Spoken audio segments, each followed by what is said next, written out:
Hi hello ನಮಸ್ತೆ M D angel ಅಡುಗೆ ಮನೆಗೆ ತಮ್ಮೆಲ್ಲರಿಗೂ ಸ್ವಾಗತ.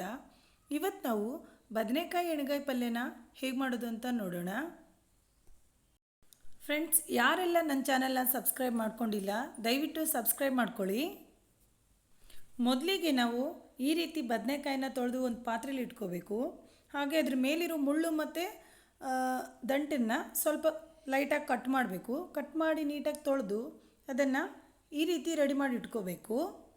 ಇವಾಗ ಅದನ್ನು ಎಣ್ಗಾಯಿ ಪಲ್ಯಗೆ ಬೇಕಾಗಿರೋ ರೀತಿ 4 ಅಥವಾ 6 ಭಾಗಗಳನ್ನಾಗಿ ಕಟ್ ಮಾಡ್ಕೋಬೇಕು. ಮಧ್ಯ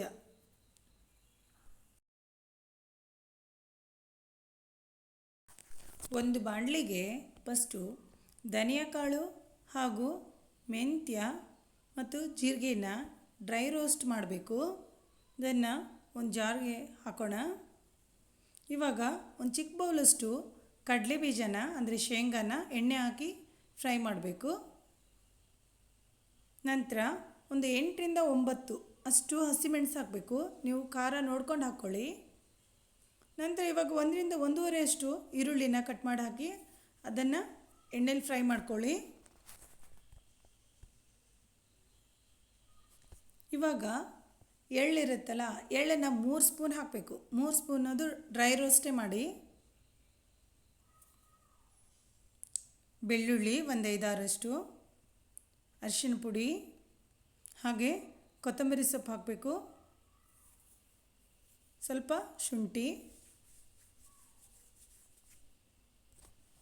ರುಚಿಗೆ ತಕ್ಕಷ್ಟು ಉಪ್ಪು ಹಾಕಿದರೆ ಮಸಾಲೆ ಸ್ವಲ್ಪ ಟೇಸ್ಟಾಗಿ ಬರುತ್ತೆ. ಹಾಗಾಗಿ ಇದನ್ನು ರೆಡಿ ಮಾಡಿ ಇಟ್ಕೊಳ್ಳಿ.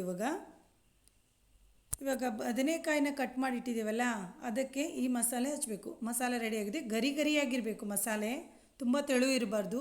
ಈ ರೀತಿ ಇದ್ದರೆ ಮಸಾಲೆ ತುಂಬ ರುಚಿಯಾಗಿರುತ್ತೆ. ಇವಾಗ ಇದಕ್ಕೆ ಬದನೆಕಾಯಿಗೆ ಮಸಾಲೆ ತುಂಬೋಣ. ನೋಡಿ, ಈ ರೀತಿ ಒಳಗಡೆ ಮಸಾಲೆ ತುಂಬಿಬಿಟ್ಟು ಉಂಡೆ ಥರ ರೌಂಡ್ ಮಾಡಬೇಕು. ಈ ಥರ ಆಗಬೇಕು. ಇವಾಗ ಎಲ್ಲದನ್ನು ಮಾಡ್ಕೊಳ್ತೀನಿ. ನೋಡಿ, ಹೀಗೆ ಇವಾಗ ಈ ರೀತಿ ಮಾಡಬೇಕು. ಇವಾಗ ಇದು ರೆಡಿಯಾಗಿದೆ.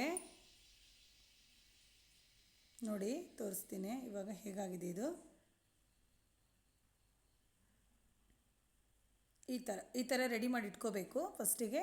ನಂತರ ಒಂದು ಬಾಣಲಿಗೆ ಎಣ್ಣೆ ಹಾಕಬೇಕು.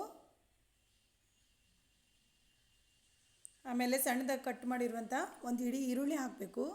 1 ಟೊಮೆಟೊ ಹಾಕಬೇಕು. ಉದ್ದ ಕಟ್ ಮಾಡಿರ್ಬೇಕು ಟೊಮೆಟೊನ. ಇದನ್ನು ಸ್ವಲ್ಪ ಫ್ರೈ ಮಾಡಿ ಸ್ವಲ್ಪ ಕರಿಬೇವು ಸೊಪ್ಪು ಹಾಕಬೇಕು.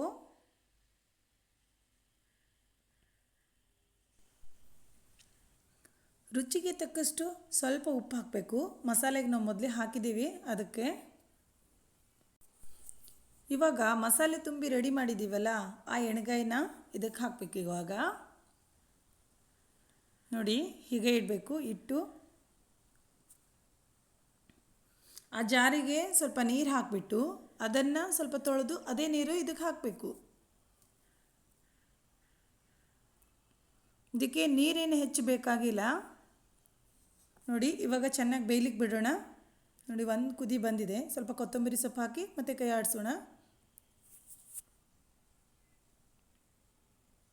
ನೋಡಿ, ಇವಾಗ ರೆಡಿಯಾಗಿದೆ ಬದನೆಕಾಯಿ ಎಣ್ಗಾಯಿ ಪಲ್ಯ. ಫ್ರೆಂಡ್ಸ್, ಹೇಗಾಗಿದೆ ಅಂತ ಕಮೆಂಟ್ ಬಾಕ್ಸಲ್ಲಿ ತಿಳಿಸಿ. ಮತ್ತೆ ಯಾವುದಾದ್ರು ರೆಸಿಪಿ ಬೇಕಾದರೆ ಕಮೆಂಟ್ ಬಾಕ್ಸಲ್ಲಿ ತಿಳಿಸಿ. ನಾನು ಖಂಡಿತವಾಗ್ಲೂ ಮಾಡೋಕ್ಕೆ ಟ್ರೈ ಮಾಡ್ತೀನಿ. ಅನ್ನ, ಚಪಾತಿ, ರೊಟ್ಟಿ, ಪುಳಿಯೋಗರೆ ಯಾವುದಕ್ಕಾದರೂ ತುಂಬ ಚೆನ್ನಾಗಿ ಸೂಟ್ ಆಗುತ್ತೆ ಇದು. ನೋಡಿ ಫ್ರೆಂಡ್ಸ್, ಎಷ್ಟು ಚೆನ್ನಾಗಿ ಬಂದಿದೆ. ನೀವು ಒಮ್ಮೆ ಟ್ರೈ ಮಾಡಿದರೆ ನಿಮ್ಗೆ ಗೊತ್ತಾಗೋದು. ಹಾಗಾಗಿ ಖಂಡಿತವಾಗ್ಲೂ ಟ್ರೈ ಮಾಡಿ.